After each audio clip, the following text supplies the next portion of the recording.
Why does the mother goddess Parvati arrive a day before her son Ganesha?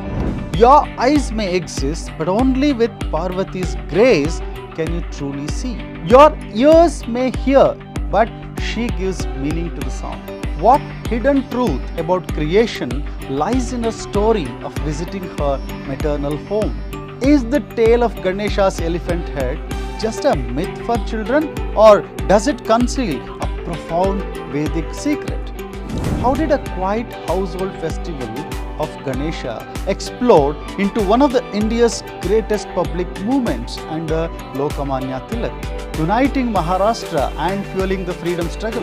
And when the Vedas declare Gananam Tvam Ganapatigam Havamahe and Tvam Brahma, Tvam Vishnu, Tvam Rudra, what does that really mean? Are we contradicting ourselves, or is there a deeper wisdom here? Namaste, dear listeners. Welcome to the Vedic Wellness Podcast.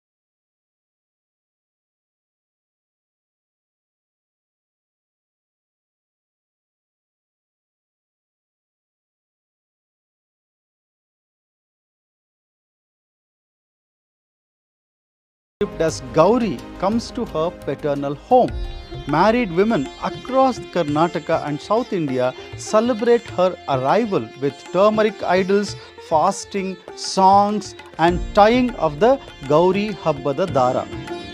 The very next day, her son Ganesha arrives to escort her back.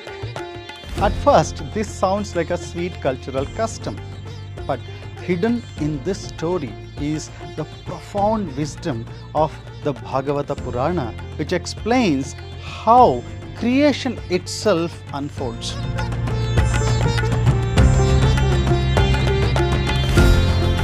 Bhagavata says the creation has two phases: Sarga, the subtle creation, or Sukshma Srishti. Here, Lord Brahma brings forth the Devatas, Rishis and Daityas, souls of higher order who govern the powers of nature. Visarga, the gross creation, or Sthula Srishti. Here, souls take on bodies as plants, animals and humans. Life as we know it begins. Lord Shiva, born of the Mahat Tattva, which symbolizes Lord Brahma, governs this process. But Lord Shiva does not act alone.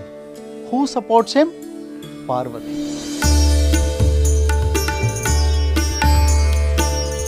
Parvati Devi governs the five tanmatras, the subtle properties of creation. Shabda, sound, linked to the space Ākāśa. Sparsha, the touch, linked to the air, that is Vayu. Rupa, form, linked to the fire, that is light, that is Agni. Rasa, taste, linked to the water, the Jala Prakriti. Gandha, the smell, linked to the earth, the Prithvi. Without Parvati Devi, the five elements are lifeless. With her, they gain qualities that can be sensed, experienced and enjoyed. So imagine, Shiva creates the hardware of the universe, but Parvati Devi installs the software of perception. She is the one who makes the world livable and lovable.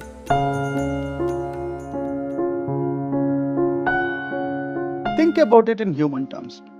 Your eyes may exist, but only with Parvati's grace can you truly see. Your ears may hear, but she gives meaning to the sound. Your skin may feel, but she brings the experience of touch. Your tongue may taste, but she infuses the flavor. Your nose may smell, but she gives the essence of fragrance. That is why Parvati is called Prakriti, nature, perception, experience itself. Shiva is the mind, but Parvati is the one who connects the mind to the world. Now ask yourself, how many of your life's joys and sorrows depend not on reality but on how you perceive it? We suffer when we misjudge a friend, when we mistake an enemy for an ally, when we react to a situation with distortion. Wrong perception is the root of conflict in marriage, family, workplace. So when we pray to Parvati on Gowri festival, we are really asking, "Oh Ma, bless me with right perception. Help me see people and situations as they are. Remove my false likes and dislikes. Grant me clarity, compassion, and calmness." That is why she is worshipped especially by married women for harmony in relationships, for prosperity, for children. Because harmony is born when perception is aligned with truth.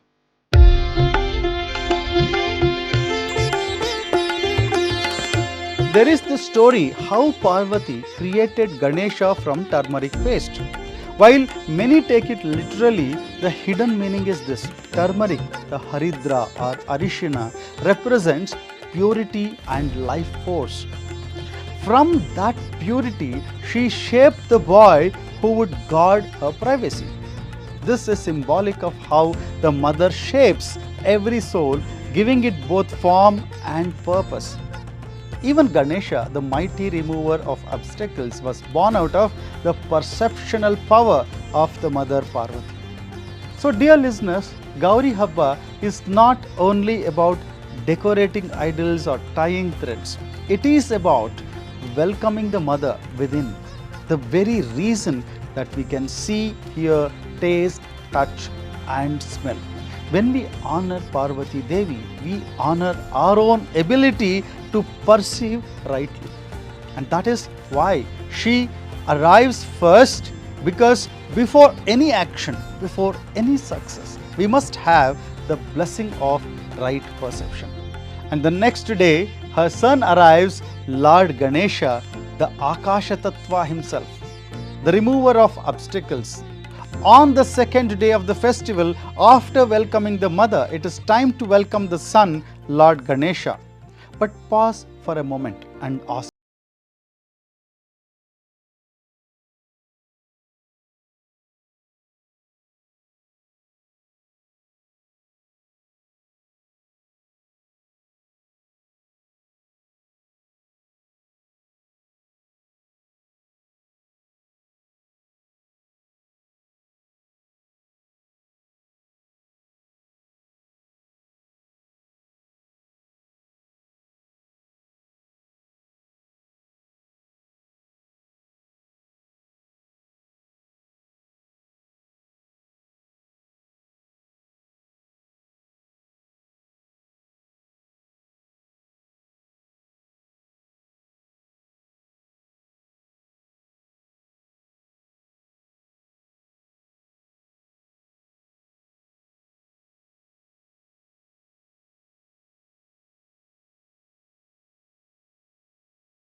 anger, Shiva severed his head. To console Parvati, Shiva replaced it with the head of an elephant and blessed him as the first deity to be worshipped. This tale is tender, but let's admit, it often creates lots of doubts. Youngsters laugh. Is the goddess so unclean that she creates a son out of turmeric or the mud? Could Shiva, the all-knowing, not recognize his own child? Can a human head really be replaced with an elephant's? If taken literally, these questions are valid. But like many Puranic stories, this too is written in Guhya Bhasha, the hidden symbolic language of the Vedas.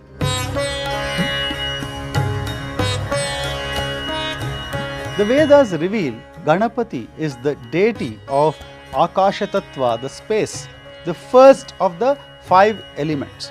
Just as space contains all sound, all forms, all movement, so too Ganesha is the container and remover of all obstacles. But why the elephant face? According to the rishis, every soul, the jiva, is accompanied by its Antaryami Paramatma, the indwelling supreme in a special form meant only for that soul. For Ganapati, this indweller is Vishwambhara, a form of Lord Vishnu. The scriptures describe Vishwambhara as having 19 faces, one in the center, an elephant face, 9 human faces on the left, 9 on the right. Ganapati in his meditation constantly beholds this Antaryami form, and so his own appearance reflects it. The elephant face is not a surgical swab but a spiritual truth. The story of Shiva cutting and restoring his head is symbolic.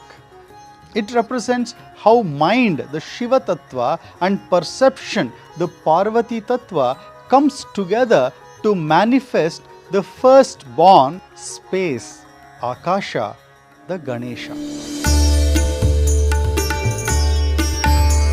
Before we chant any mantra, before we act, we must invoke space itself, the stage on which all sound and action takes place. That is why even the Rig Veda begins with Gananam Tvam Ganapatigam Havamahe Kavim Kavinam Upamashravastamam. The rishis are invoking not just Ganesha as a deity, but the Antaryami within him, Vishwambhara, the power who enables even recitation of the Vedas. Without him, even prayer cannot start. And in the Atharva Shirsha Upanishad, when it is said, Tvam Brahma, Tvam Vishnu, Tvam Rudra, Tvam Indraha, you are Brahma, you are Vishnu, you are Rudra, you are Indra. It does not mean that Ganesha replaces all of them. It only means that the same Antaryami, the Supreme who dwells in Brahma, Shiva and Indra, also dwells in Ganapati. Worshipping one is a gateway to the one in all. The most beloved prayer captures this truth. Vakratunda Mahakaya Surya Koti Samaprabha Nirvignam Kuru Me Deva Sarva Karyeshu Sarvada.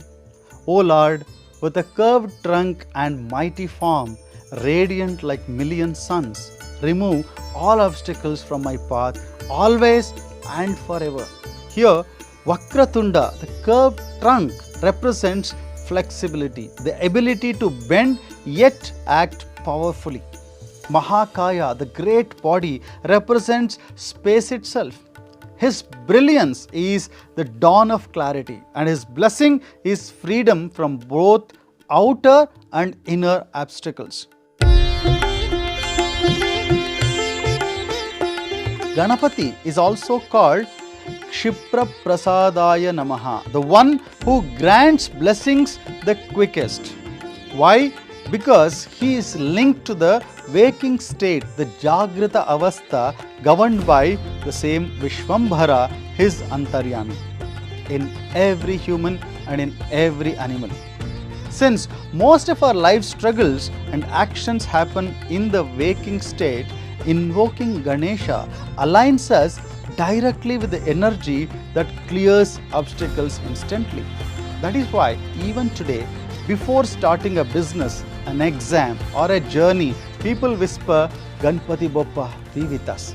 So what does this mean for us in the digital age? Think of Ganesha as the cosmic operating system. Before running any app, means any action, the operating system, the OS, must load.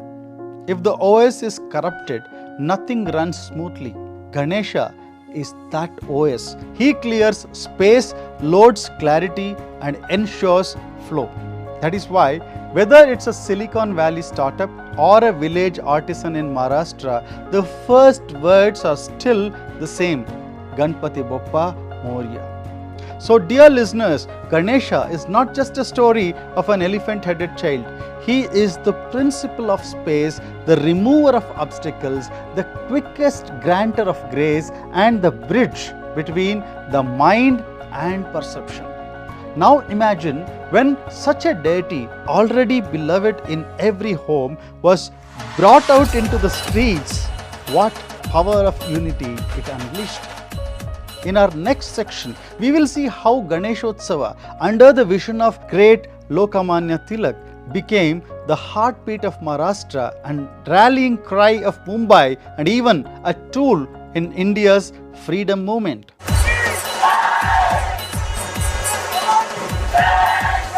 Traditionally, Ganesh Chaturthi was celebrated quietly. Families brought a small clay idol, worshipped him with modaks, flowers and prayers, and then immersed him in a river or well. It was an intimate, sacred moment, like inviting a divine guest into your home. But at the same time, society was fractured by caste, by language, by class. Public gatherings were banned by the colonial rulers who feared unity. And yet, in every corner of Maharashtra, one god was common: Ganesha.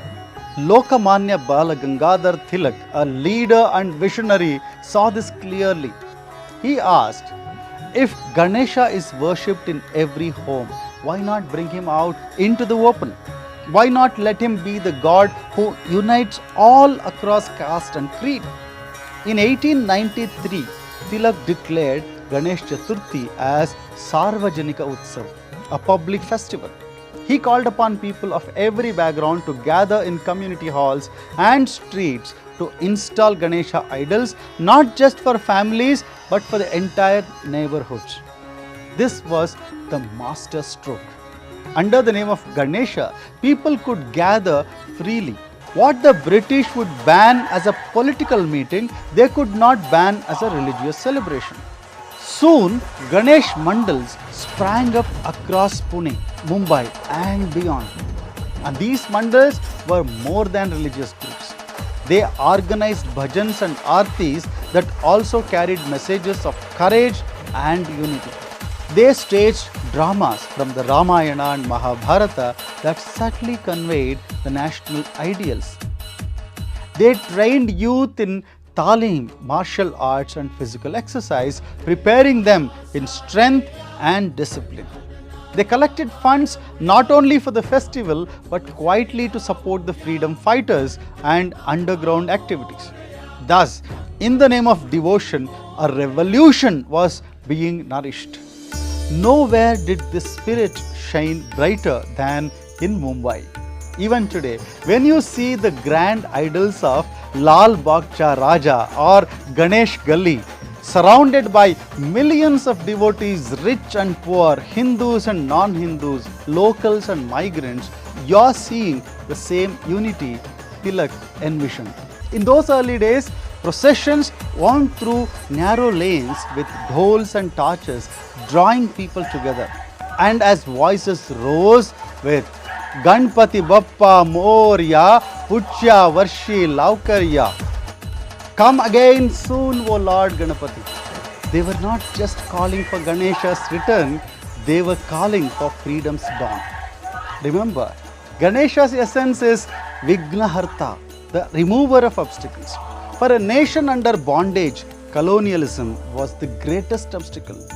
To invoke Ganesha was to invoke the cosmic force which clears the path. Tilak's genius was spiritual and strategic. He saw the political freedom needed the spiritual unity. In that unity, the seed of Swarajya, self-rule, was planted. Fast forward to today, Maharashtra recently declared Ganeshotsav its official state festival. This is not just recognition of a religious ritual, it is recognition of a cultural force that has united people for over a century. So the next time you hear the drum beats of Mumbai's Ganeshotsav or see the flood of humanity carrying idols to the sea, remember this: This is not just festivity, it is the echo of a revolution, the rhythm of unity, and the chant of freedom.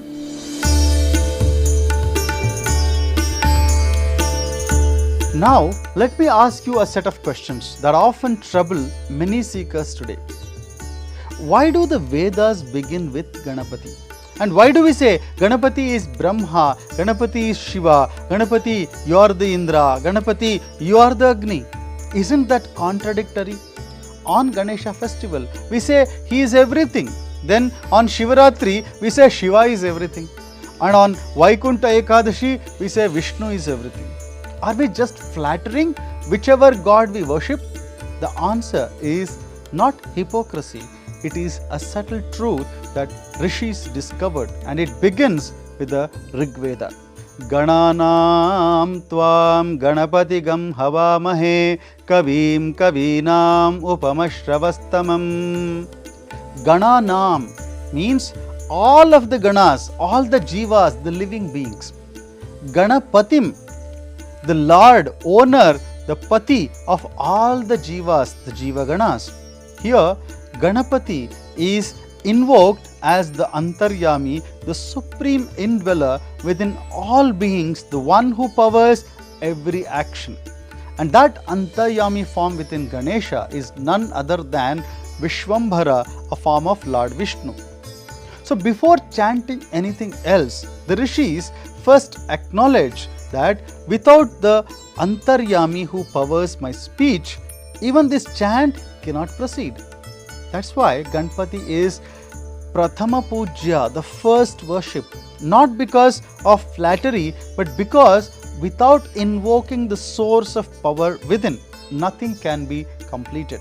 The Ganapati Atharva Shirsha Upanishad declares Tvam Brahma, Tvam Vishnu, Tvam Rudra, Tvam Indra, Tvam Agni, Tvam Vayu, Tvam Surya, Tvam Chandramaha. O Ganapati, you are Brahma, you are Rudra, you are Indra, you are Agni, you are Vayu, you are Surya, you are the moon. Now, for a modern mind, this raises lots of doubts. How can Ganesha be all gods? Isn't this just exaggeration? But the meaning is subtle. When the Upanishad says you are Brahma, you are Indra, it is pointing not to Ganesha's outer form but to his Antaryami Vishwambhara. So the Atharva Shirsha is reminding us, worshipping Ganapati with awareness of his Antaryami is worshipping the same Supreme who empowers all the deities. This clears the doubt. Hindus are not hypocritical. We are simply acknowledging the same one reflected through many tattvas.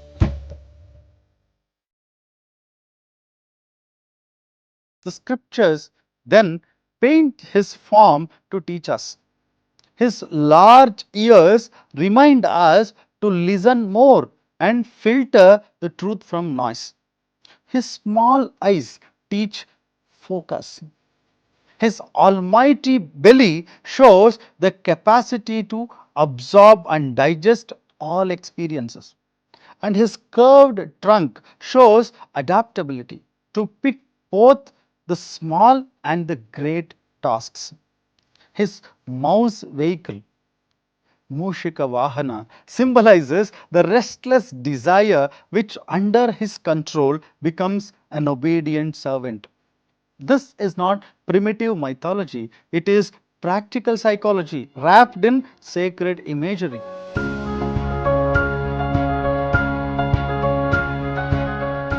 Why is Ganesha called Vignaharta, the remover of obstacles? Because most obstacles are not outside, they are inside. Confusion, wrong perception, lack of clarity. By invoking his Antaryami, we remind ourselves that we are not the doers, the supreme within is. In that surrender, our ego loosens and obstacles dissolve naturally. That is the essence of the shloka Vakratunda Mahakaya Surya Koti Samaprabha Nirvignam Kurume Deva Sarva Karyeshu Sarvada. It is not only asking for traffic jams to clear. It is asking for the mind to clear, for inner crookedness to straighten, for every action